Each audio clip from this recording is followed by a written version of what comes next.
제가 예전에 올렸던 소개팅에서 무슨 말을 해요? 라는 영상에서 제가 대화의 소재보다 어떤 식으로 대화를 이어나가는지에 대해서 올렸었는데 지금 이 영상을 보시는 분들이라면 아마 그 내용이 여자와 대화하기에 심화 버전이었을 것 같다는 생각이 좀 들더라고요. 이성과 자연스럽게 대화하는 걸 힘들어 하시는 분들은 대화의 소재, 입을 트는 소재부터가 막히는 분들이 많은 것 같아요. 그래서 오늘은 떠먹여주는 컨텐츠, 이성과의 대화가 자연스럽게 흘러갈 수 있는 소재와 그 얘기를 풀어가는 방법에 대해서 알려드릴게요. 소개팅이나 썸 탈 때 무슨 말을 해야 될지 모르겠다 하는 분들은 오늘 내용을 그냥 외웁시다. 첫 번째 주제, 이성관이나 연애관에 관한 질문인데 이성을 볼 때 가장 중요하게 생각하는 게 뭔지, 이성이 어떤 면에 끌리는지. 이거 약간 소개팅 공식 질문 같은데 근데 이게 또 궁금해. 안 물어볼 수가 없어요. 2번, 연상, 연하, 동갑 중에 뭐가 좋은지. 여기서 뭐 좀 더 가지를 친다면 여기에 대한 답을 들었다면 나이 차는 몇 살까지 가능한지, 뭐 연상이 좋다고 했으면 연하는 왜 싫은지, 뭐 이런 질문들이 나올 수 있겠죠.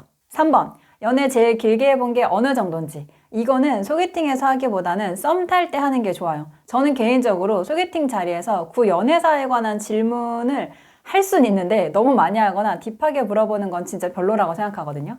연애사 얘기는 상대방이 좀 불편하게 받아들일 수도 있으니까 소개팅 자리에서 하는 건 좀 별로고, 연애사가 궁금하다면 그 질문을 하기에 가장 좋은 타이밍은 썸 탈 때. 소개팅 이후에 어느 정도 호감을 확인하고 썸 탈 때가 그 사람이 자기 얘기를 가장 많이 하는 시기이기 때문에 이때 물어보는 게 가장 좋아요. 그때는 술술술 다 나와. 연애를 길게 해본 적 있냐 없냐 여기에서도 저는 그 사람의 연애 성향을 조금은 알 수 있다고 생각하는데, 짧은 연애만 하는 사람들은 한 사람에게 만족을 잘 못하거나 실증을 잘 느끼거나 관계에 어떤 문제가 생겼을 때 그걸 해결하려고 하는 게 아니라 그냥 헤어져 버리는 사람일 수도 있거든요. 두 번째 대표 주제, 음식. 그 사람이 좋아하는 음식, 싫어하는 음식에 대해서 물어보고, 그 사람이 좋아하는 음식인데 내가 아는 맛집이 있다면 제가 아는 곳 중에 진짜 맛집이 있는데 다음에 같이 한번 가보자. 거긴 꼭 가봐야 된다. 이런 식으로 얘기를 하면 궁금하고 흥미가 더 생기죠. 아는 맛집 없어도 그냥 있다고 해요. 그때부터 찾아보면 되지 뭐. 거기가 어딘데요? 라고 물어보면 다음에 같이 가보시면 알아요 라고 받아치면 되지. 그리고 싫어하는 음식 물어볼 때 어떤 음식 제일 싫어하세요? 이렇게 재미없고 티주하듯이 물어보지 말고 100만 원 줘도 안 먹을 것 같은 음식 있어요? 이런 식으로 물어보면 좀 더 재미가 있잖아요. 그러니까 질문이나 말을 할 때 조미료를 팍팍 칩시다.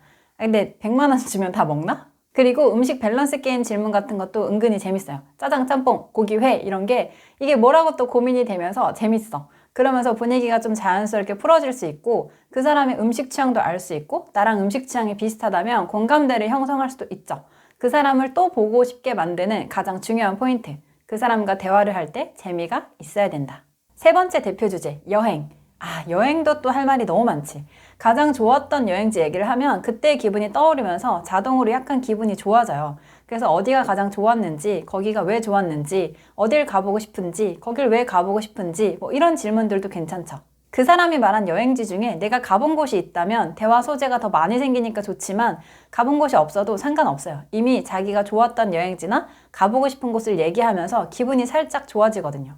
그리고 여행 관련된 질문 중에 이런 것도 괜찮죠. 여행 스타일, 즉흥적인지 계획적으로 움직이는지. 이게 서로 똑같으면 공감대를 형성할 수 있으니까 좋고, 여행 스타일이 반대야. 나는 계획형인데 상대방이 즉흥적인 스타일이면 저는 여행 갈 때 맛집이나 꼭 가야 되는 여행지를 찾아보고 가는 스타일인데 찾는 건 제가 잘 찾으니까 같이 즐겨줄 수 있는 사람이면 좋더라고요. 이런 식으로 얘기를 하면 되죠.